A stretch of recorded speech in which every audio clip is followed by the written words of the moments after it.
Chaque jour à 10h30, vous avez rendez-vous avec deux traders qui lisent graphiquement la séance du jour. Direction donc Technibourse pour y retrouver Stéphane Sauduteil. Bonjour Stéphane. Bonjour Romain Daubry qui nous attend chez Bourse Direct. Bonjour Romain. Merci d'être là, présent également depuis la cellule info d'experts de Bourse Direct. Romain, comment voyez-vous les choses pour ce marché qui rebondit mais qui semble pas vraiment convaincu? Non, effectivement. En fait, l'indication baissière donnée par le gap hebdomadaire du 22 août est importante. Ça donne un vrai coup d'arrêt dans la tendance et le signal est assez négatif. Alors, on a eu de la pression baissière dans la baisse, mais elle reste assez moyenne. Elle n'est pas très forte. Pour vous donner un titre de comparaison, entre 6550 et 6250, quand on avait baissé dans le courant du mois d'avril et jusqu'en mai, on avait ouvert 20% de contrats futurs en plus dans la baisse. Ça faisait 55 000 contrats futurs sur le CAC 40. Et là, on a ouvert que 6% de contrats futurs en plus au cours du même mouvement entre 6550 et 6250. Donc, il n'y a pas une grosse pression baissière. Il y en a aussi sur l'Eurostoxx de la pression baissière. Elle ne s'est pas démentie. Elle s'est renforcée de 1% hier sur l'Eurostoxx. Donc, les vendeurs conservent la main, même si on rebondit aujourd'hui. On défend en fait des niveaux d'alerte qui sont importants. Du côté des couvertures dans les portefeuilles sont couverts, ils sont protégés, les opérateurs sont prudents, mais ils sont protégés avec une position ouverte qui est très faible. Il y a 36 000 contrats d'options ouverts sur le CAC 40 sur l'échéance du mois de septembre. En septembre 2020 et en septembre 2021, c'était 71 000 contrats à date équivalente.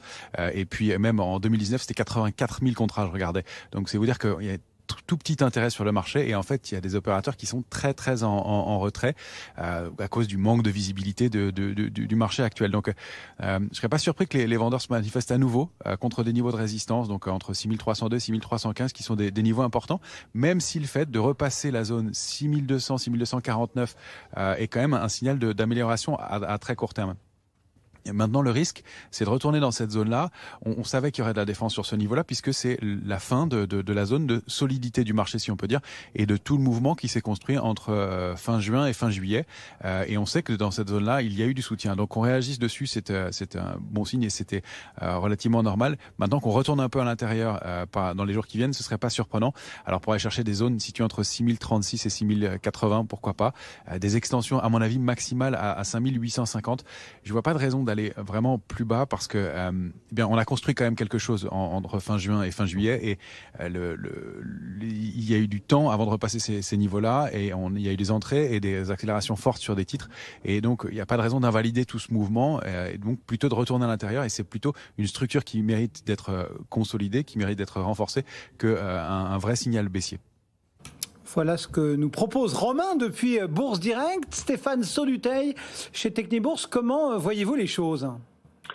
Toujours un petit peu de la même manière. Je pense on évolue un cran plus bas que la semaine dernière. 6100 en bas, même si on s'en est pas tout à fait approché quand même hier, mais je vais quand même garder cette barre un peu fatidique comme niveau de forte dégradation si on passait en dessous.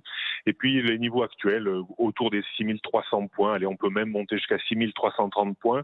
Je pense que c'est, comme le pense Romain aussi, un gros niveau de résistance.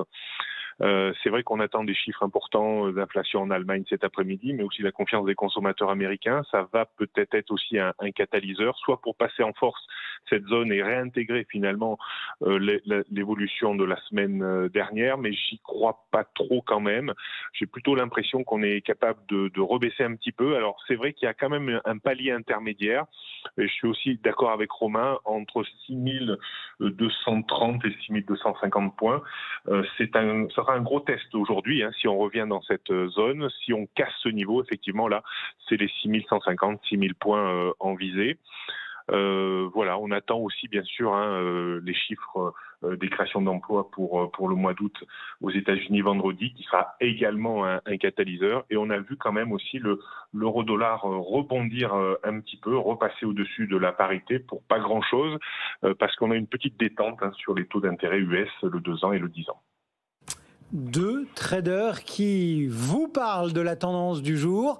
C'est la promesse de BFM Patrimoine chaque matin à 10h30. Merci beaucoup Stéphane Sauduteil, Technibourse et Romain Daubry que l'on retrouve tout à l'heure depuis la cellule Info d'experts de Bourse Direct. Le marché parisien pour le moment en hausse d'1,02%, 6285 points.